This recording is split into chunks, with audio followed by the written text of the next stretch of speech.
Hey guys, welcome back to Super Paper Mario. Last time we explored more of Castle Black, and Luigi did not meet a pleasant fate, but we were able to... Well, we didn't escape actually, we just sort of cut back to Flipside. There we put the second heart, pure heart, in the heart pillar, and we were able to open the door to the third dimension. So without further ado, let's go through and see what awaits us on the other side.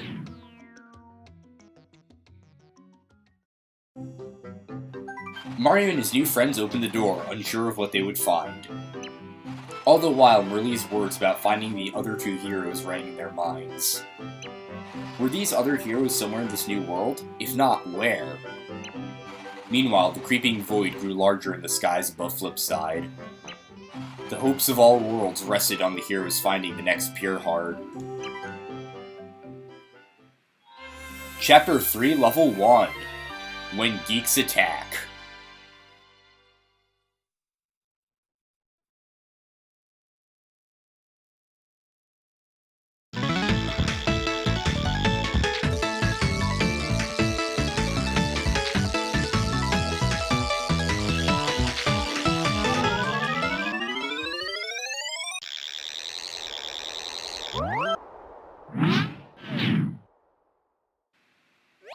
So this is where that door leads. I suppose the next pure heart must be nearby. That's odd. I can feel it nearby, but where could it be? Well, I'm back!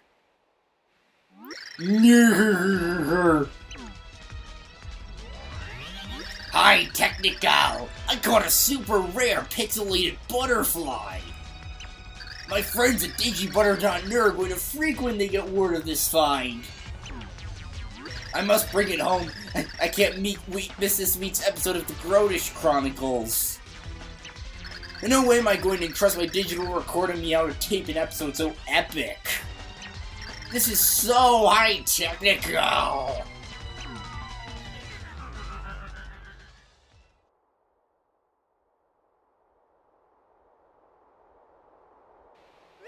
Whoa ho ho, kidnapping. Oh, the despair. The awful spectacle of it all! The shocking scene occurred right before my very own tender eyes. Well, I guess that's a wrap for that pixel, now that freak Francis has got her. So, welcome to the Bitlands, and to start things off, we do not have Tippi. Let's talk to the guy in the bush. Whoa-ho!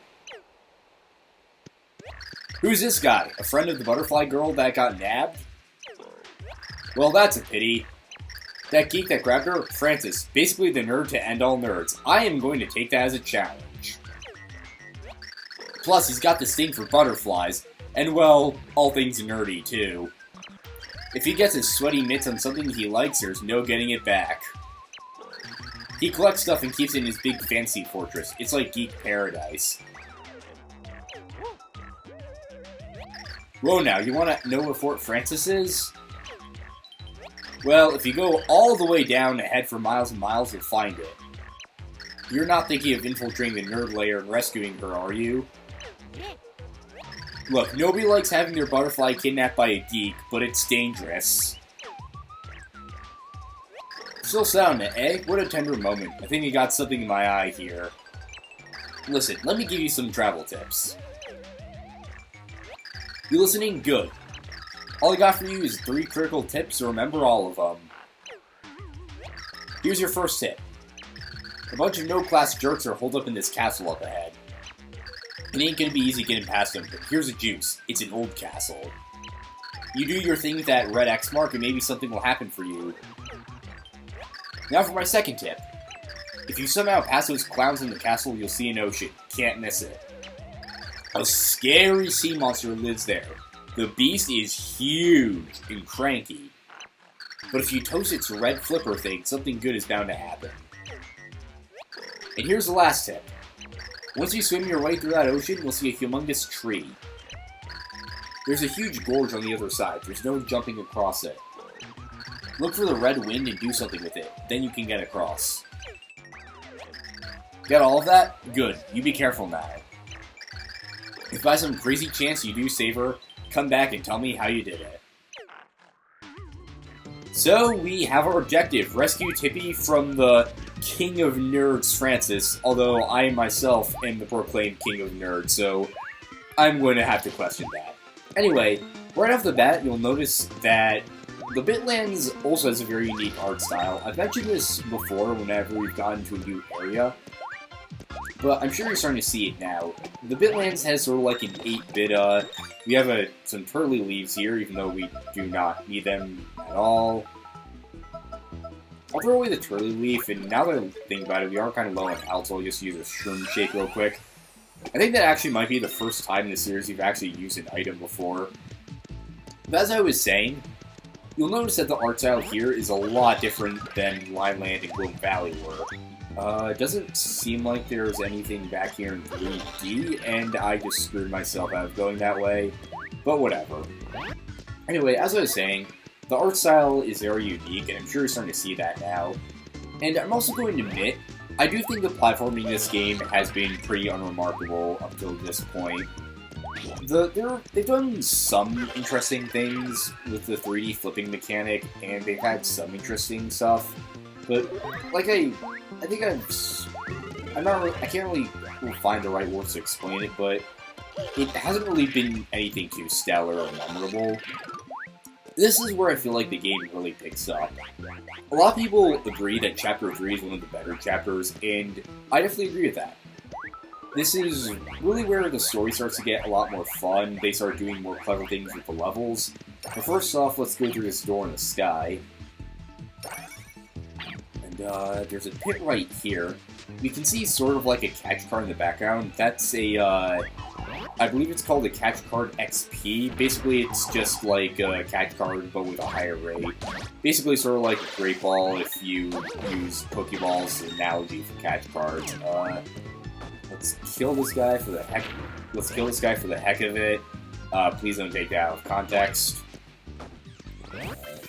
Now the pipe. I think we have to use Peach to get it. And I completely missed a jump command right there. We have to use Peach to get to this pipe. And we can go into the background again. But as I was saying, a lot of people agree that Chapter 3 is where their game really starts to pick up, and I definitely have to agree with that. I didn't like Chapter 1, although it was kind of basic, and I also really like Chapter 2.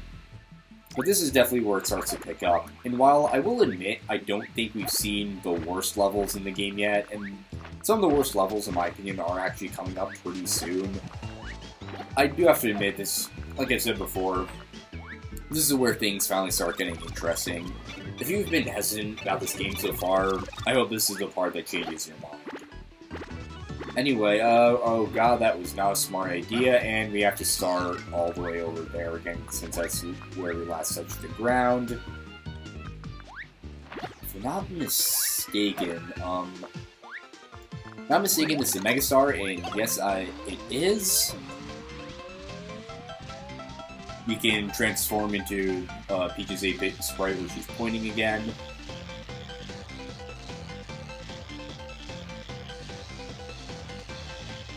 And just crush everything in our path, retro style. Now, I don't know if this is actually a thing, but actually we have some new enemies here, Hammer Bros. Since we don't have Tippi, I can't do a tattle on them. So instead, I'm going to post their stats on the screen right here. My future self, who's editing this, is going to hate me for this. And okay, this is actually pretty cool.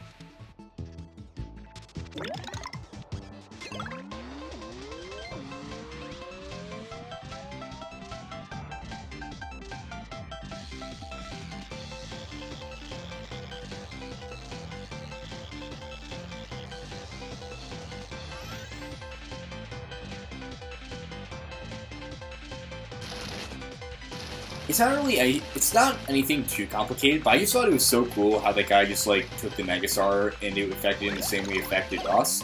But now we gotta take another one of these and use it to defeat him, too. I feel like they could have done, like, a boss fight or something out of this mechanic. It's a shame this is the only time it happens in the game. So I thought it was really cool that it did happen. And actually, this guy actually has unique stats as a Mega Koopa. Once again, we don't have Tippi, so I'm just going to put that on screen. In the future, whenever we see a new enemy, I'm just gonna say, oh, hey, it's a new enemy, and then I'll just flash his stats on screen. Let's talk to this. Well, at least read it. Nuteb nilaf sepip deret. That kind of looks German, so, Nuteb nilaf sepip deret. Oh, that was a terrible German accent, but I mean, to be fair, to sound German, you just have to sound angry. Okay, I don't think you heard that, but there is someone in the hall, someone just across the hall from us just went, ow, and like, I don't think my microphone picked that up, but that caught me off guard for a second. What's weirder is I think I heard the same guy say that again earlier, like, just, like, 1 second after I started this recording. So, I hope everything over there is going alright, but I don't know. Anyway, with that, I'm sure you could understand the message, man. If you read it backwards, it means fall in between the red pipes. And we've seen some red pipes already, and let's just flip by this in 3D and go through a long field of nothing. I do wish there was kind of a way to go by this faster since, well... Actually, no, I wish there was, like, something... I wish that once you clear down an area of the Megastar, like, there's something for you to, like, get in it after you did that, because it kind of gets tedious walking back between them, just not doing anything for a while. But, anyway, we've already seen everything over there. I'm sure you started to notice, already there's a lot of things you can do, a lot of branching pathways. There's actually a whole area right over here that we haven't explored yet. Right here in 3D, we can see, like, there's a cool little Easter egg of a bunch of people working out. And we have a new enemy here, Magic Koopas. They've been in most Mario games, you've seen them before. They shoot magic at you, that's pretty much all there is to it. Thankfully, they can't do, like, a bunch of annoying effects on you. But here's an enemy that can do a bunch of annoying effects on you. These are Cursias. They've actually been mentioned before. We got a catch card for them outside Merly's mansion. And I believe they were in 2-4, even though it's been a while since I recorded that episode, so I don't remember if we actually saw them. They can do a bunch of stuff to you. There's one that can reverse your controls. There's another that poisons you. Another that gives you other sass effects like Heavy, where basically you're heavier and you drop down quicker. But that one is particularly dickish because what it does is that if you touch it, it will send you back to flip side. And now we got another Guru Amoeba here. Let's use Thoreau to take care of them. It was fun killing every last one of them the first time we saw them, but... okay, let's pick you up. Neither looks hypnotized or really stoned right there, and throw him into his brethren, or I guess his offspring. That didn't do anything. No, I must kill you before you spawn. Kill it before it lays eggs. Okay. And there we go. There's a treasure chest right here, and we get a Thunder Rage. Strikes all enemies with lightning. That would have been useful. We really don't need most of these items, actually, now I think about it. Let's go down through this pipe. And we're over here. Now, I was saying this before, but I'm sure this is where I'm sure you've already noticed this, but right off the bat, this level has a lot of branching pathways and a bunch of secrets hidden all over the place. And that's not really something we've seen before. Most of the levels have been really linear. And this is the first level that's really given us, like, branching pathways and different things to do. And already that's a really good design, in my opinion. You don't really have to complete them in any particular order. If I'm not mistaken, you can actually just jump down through the pipes at the start of the level if you've already played it and skip that one section entirely if you wanted to. There's also some blocks in the air. Okay, there's a chest up there. So what I'm assuming you have to do... Oh, I see what you have to do. You have to go up to that platform while playing as Peach and then fly over. That's actually really clever. Like I said, there's already a bunch of secrets here that we haven't really seen a whole lot of secrets in this game up until this point. Oh, okay. Wait, where does this go?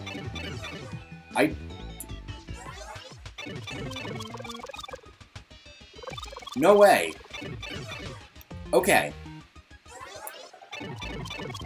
that is a way to skip ahead in the level. Point illustrated, that is an area we have not seen yet. I completely forgot that. So, I don't really want to spoil what's coming up ahead, but that is a secret area in a whole section of the level we haven't seen yet. And I thought that pipe went somewhere completely different. I completely forgot it was right here. Here we have a card for piranha plants. Like I was saying, there are so many ways you can skip ahead in this level. You can go down the pipes, you can go through that one pipe, and I'm actually really surprised by that. Anyway, we can drop down here, and yeah, it's a recreation of World 1 Level 2 from the original Super Mario Bros. Let's jump on the... Actually, those guys are called Goombas. They were in the first Paper Mario game, and I believe in 1000 Year Door too, even though it's been a few years since I played that one. They're basically just Goombas. I think they have more HP, but that's pretty much it. They didn't even remix the original theme. Got some more Pal Pills here that are basically our little 8-bit suicidal clones that don't do anything. I probably shouldn't say that about things that are suicidal, but... Anyway, moving on from that. So, we got a recreation of World 1 Level 2 here. And, how do we get those coins? Okay. I think what I have to do is jump up as Mario. Then... No, that I don't think this is gonna work. Is it? Oh yeah, it is. You can also jump onto those blocks and just skip most of this level. Like I said, many ways to get by this level and other things to do. And I'm gonna be honest, this level can go on for a bit. It's one of the longer levels in the early sections of the game, if I'm not mistaken. And I didn't really remember that much about it. I remember enjoying it, but I didn't remember just how good it was. And, Fresh Veggie, once again, we do not... Oh, we already have one of these. Like I said, we don't need these at all. Goodbye, Pal Pills. You didn't really do that much for us. Flipping into 3D gives us a pipe right here. You have to wonder if that was, like, in the original Super Mario Bros. I guess, like, obviously this wasn't in it, but, like, in the world of Super Mario Bros. I know, it's just like it's a cool little thought that I think expands on the lore of the universe, if you ask me. Anyway, got some flip blocks right here, so let's take care of them real quick. Oh god, my flip meter's running low, there we go. Enemy meter line right there. And we got coin. This is a super shroom that restores 20 HP. And we got another level up, so our max HP goes up to 25. We're at level 6 right now, not too bad. Anyway, jump past here. Got a Koopa Troopa down there. And now we can go through the pipe, or you can go through the warp zone. And we've already seen this area before because, well, this is where that pipe led. So pipe number 1 leads to the area we saw before. I don't want to go through pipe 2 because that also lets you skip the level and you can't go back through it. And I want to show off everything there is in this level, so I'm not going to go through it, but I'll be sure to point it out when we can go there. And pipe number 3 leads us to a secret room. Anyway, dropping down here we have a treasure chest. And we get a Magic Koopa card. There aren't more coins in 3D, so let's just get all of these. And this is going to be a coin block with only 1 coin. A little disappointing, but it's not like coins are rare or anything in here. By flipping to 3D, there's some stairs so we can get back up. And we can move on with the level. Anyway, let's jump over here. And see what else this place has got in store for us.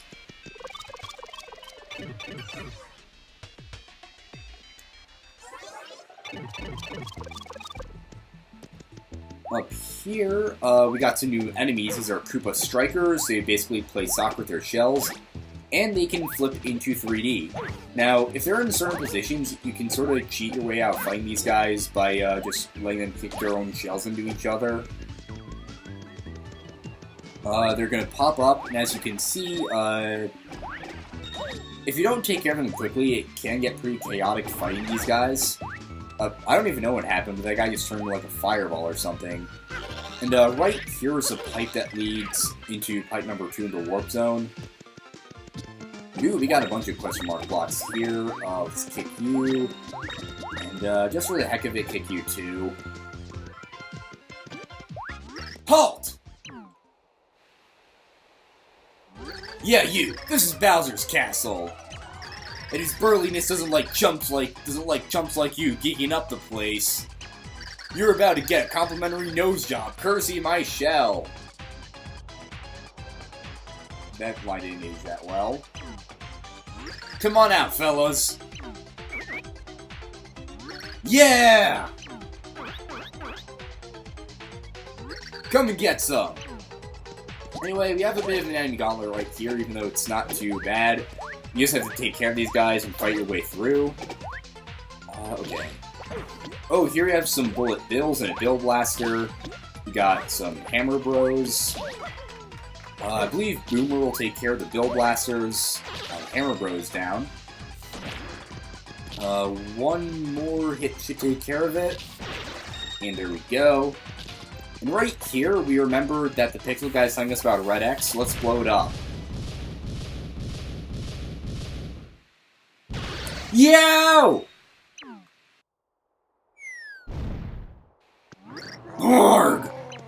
Please tell me someone did just blow up my awesome lair. Hey! I know that stash from somewhere. Mario and Princess Peach? Why do you always have to do that? That's like the 100th time you've shown up at my castle and screwed everything up. Borg!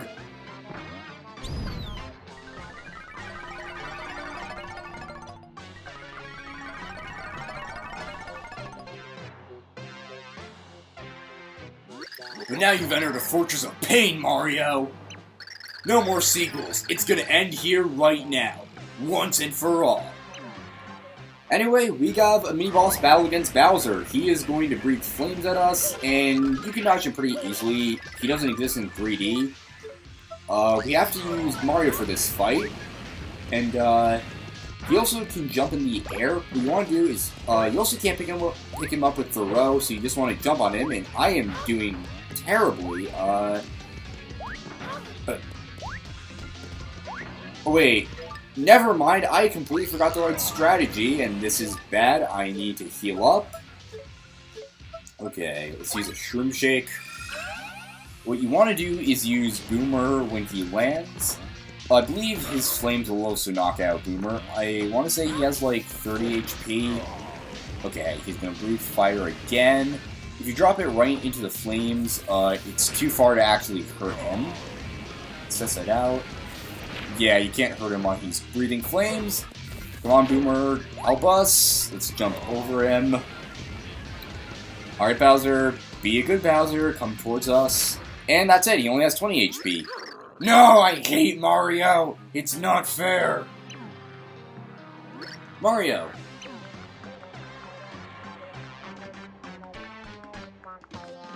Are you okay? Ah, Princess Peach! My lovely wife. Your wife? What? Are you kidding me? How could you forget our big day? That sham was not a wedding. What are you doing here anyway, Bowser?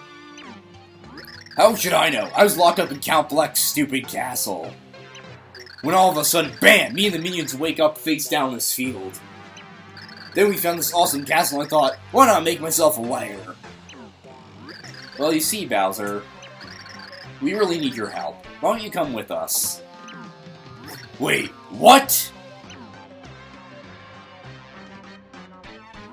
Bleck got us married just to make a Chaos Heart so that he could destroy the world? Yes, and that's why we need you to help us find the Pure Hearts.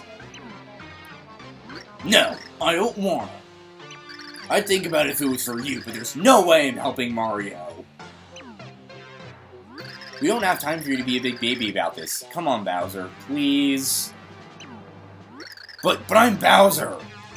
I'm grade A, 100% prime cut final boss. I'm going to take over the world any day now. I love that line. No way am I helping Mario. He's always trashing my awesome plans. Please, for me. No, I don't wanna. What do you say? If the world ends, there's not going to be any world for me to rule? And what will happen to your poor minions who are caught by Count Black? They've been brainwashed. They now do his evil bidding, not your evil bidding. Now your minions will have to toil under a different cruel and merciless master. But, why you... Murph! Rog! Fine, I'll join your stupid quest. You happy? Oh, thank you, Bowser. You're so sweet. No, I'm not sweet, and I'm not helping Mario just to save a bunch of worlds. I'm only doing it so I can rule someday, so don't get all cuddly with me, Mario. Alright, Bowser, you big sweetie. Bowser, join your party. When controlling Bowser, press down on the D-pad to breathe fire on your enemies. His breath is ferocious, so use enemy drop enemies. Lord Bowser! Your crabbiness, are you leaving us? What? Oh yeah, minions, hold down the fort until I return. Your lair is safe with us, sir. Oh sir, it seems that Count Black has brainwashed some of your loyal hench people. They're probably going to be forced to attack you, so feel free to dole out punishment. Of course, we'd love to come along and defend you, but... You know, we just get in the way, your heinousness. Clobber that Count for us. Yeah, anyone who wears a cape and a monocle is just begging for a beating. Long live King Bowser! We'll miss you, your surliness. Party! Oh, you guys. Fine, come on, let's get your stupid precious heart, whatever you call it. I said move it! Anyway, we can play as Bowser now. By breathing down on the D-pad, we can breathe fire. But that is going to have to wait until the next episode. So, we made it to Chapter 3, Tippi got kidnapped by a geek, and we gotta go save her. And the gameplay's starting to get pretty interesting too, so next time we'll explore more of the Bitlands, and we'll show off what Bowser is capable of. See you guys next time.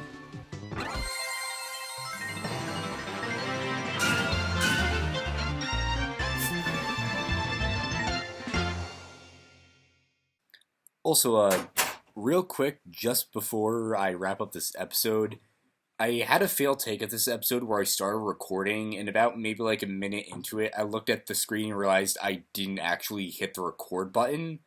I recorded the audio using Photo Booth, so I just wanted to show you the clip, and I love the fact that you can actually like see the look on my face the exact moment I realized I didn't hit the record button, so here you go. So without further ado, let's go through and see what awaits for us.